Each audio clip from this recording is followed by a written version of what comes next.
بسم الله الرحمن الرحيم.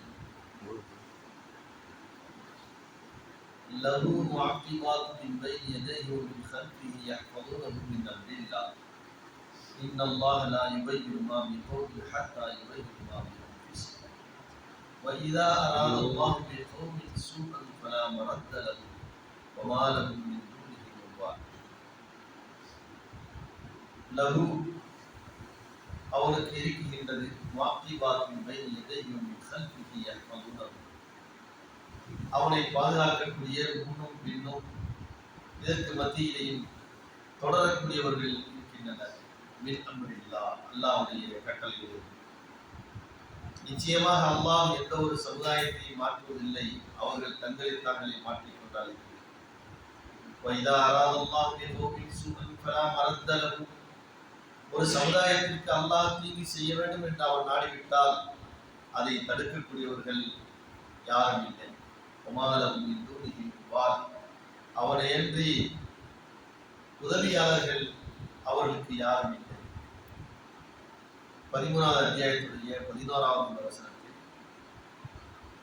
மனிதர்களை அல்லாஹ் எப்படியெல்லாம் பாதுகாக்கின்றான் என்ற செய்தியையும், அதே போன்று இரண்டாவதாக ஒரு மனிதன் அல்லது ஒரு சமுதாயம் யாராக இருந்தாலும் தங்களை முதல் அவர் திருத்திக் கொண்டால் அல்லாஹ் இதற்கு உதவி செய்வான், அதற்கு அவன் துணையாக இருப்பான்.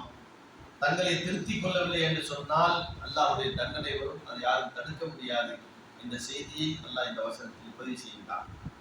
இந்த ஒரு வசனத்துடைய முதல் ஒரு வாக்கியத்தை பற்றி உண்டான விளக்கத்தை நேற்றைய தினம் நாம் பார்த்தோம். அடுத்ததாக வைதா அராதல்லாஹு பிகௌமின் சூஅன், ஒரு சமுதாயத்திற்கு அல்லாஹ் இன்னல்லாஹ் லா யுகையிரு மா பிகௌமின் ஹத்தா யுகையிரு மா பிஅன்ஃபுஸிஹிம், ஒரு சமுதாயம் தங்களை மாற்றிக்கொள்ளாதவரை அல்லாஹ் அவர்களுக்கு எந்த உதவியும் செய்ய மாட்டான். இன்றைக்கு நாம் பார்க்கின்றோம், கண்கூடாக தெரிகின்றது. சில பகுதிகளிலே மிகப்பெரிய சோதனைகள் ஒரு சமுதாயத்திற்கு ஏற்பட்டால், எந்த ஒரு தனிப்பட்ட மனிதனாக இருந்தாலும் சரி, பொதுவாக தங்களுக்கு அல்லாஹ் ஒரு சோதனை தருகின்றான், நமக்கு ஒரு சோதனை வருகிறது என்று வந்தவுடனே நாம் என்ன செய்ய வேண்டும், அதற்குண்டான பரிகாரம் என்ன, ஏன் இந்த சோதனை அல்லாஹ் நமக்கு தருகின்றான் என்று சிந்திப்பதை விட்டுவிட்டு எப்படி சிந்திக்க வேண்டும் என்று சொன்னால், எனக்கே அல்லாஹ் இப்படி சோதனை தருகின்றான், ஏன் முஸ்லிம்களை அல்லாஹ் இப்படி எல்லாம் சோதிக்கின்றான், எங்கு பார்த்தாலும் முஸ்லிம்களுக்கு சோதனையாக இருக்கின்றது, இந்த சோதனை எனக்கு மட்டும் தானா என்று நாம் இப்படி சிந்திக்கின்றோம்.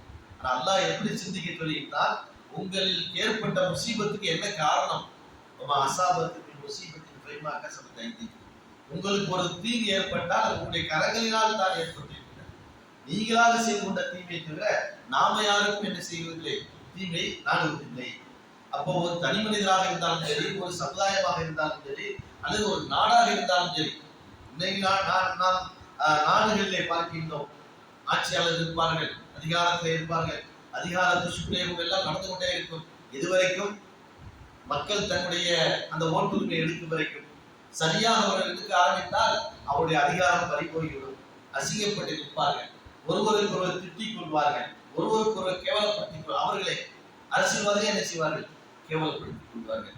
இதெல்லாம் எதை காட்டுகிறது என்று சொன்னால், உங்களை நீங்கள் சரிபடுத்திக் கொள்ளுங்கள், நீங்கள் உங்களை திருத்திக் கொள்ளாத வரைக்கும் அல்லாஹ் உங்களுக்கு எந்த ஒரு நன்மையும் நாட மாட்டான்.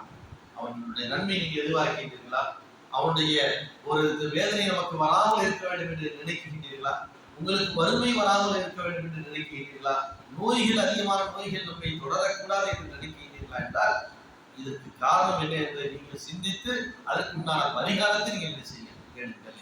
அப்படி நீங்கள் தேட ஆரம்பித்து சரியான வழியை நீங்கள் தேர்ந்தெடுக்கும் போது அல்லாஹ் என்ன செய்யலாம், உதவி செய்ய ஆரம்பிக்கின்றார்.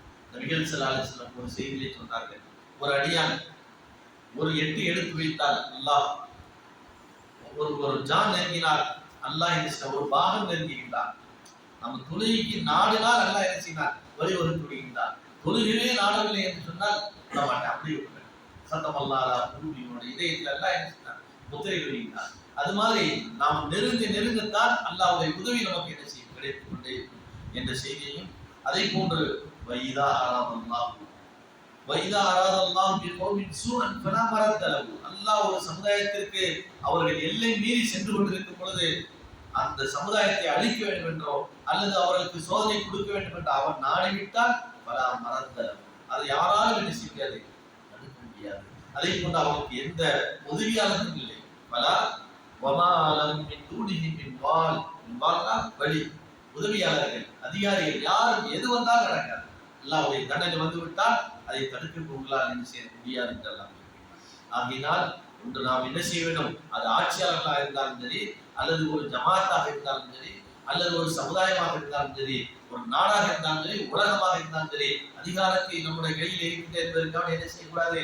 அமெரிக்கா பெரிய அதிகாரம் வைத்திருப்பதாக காட்டிக் கொள்கிறார்கள். அது எவ்வளவு காலத்துக்கு நீடிக்கும்? இந்த உலகத்தை ஆண்டவர்கள் யார்? ஒரு பகுதியில் ஒரு சமுதாயம் 800 ஆண்டுகள் பல பகுதிகளை ஆண்டிருக்கின்றார்கள். ஒரு சமுதாயம் வெறும் 200 ஆண்டுகள் தான் ஆண்டார்கள். எனது கொடி பறக்கும், சூரியன் உதயமாகும் இடமெல்லாம் எனது ஆட்சி இருக்கும் என்று சொன்னார்கள். ஆனா என்னாச்சு? 200 ஆண்டுகளுக்கு முன்பு பறிபோய்விட்டது. அது போன்றுதான் அதிகாரங்கள் எல்லாம் துஷ்பிரயோகமாகும் பொழுது அந்த ஆட்சி அதிகாரம் எல்லாம் என்ன செய்யும்? பறிபோய்விடும் என்பதையும் அல்லாஹ் என்ன செய்கிறார், இதை குறிப்பிடுகின்றார். அல்லாஹ் நமக்கு நல்லது.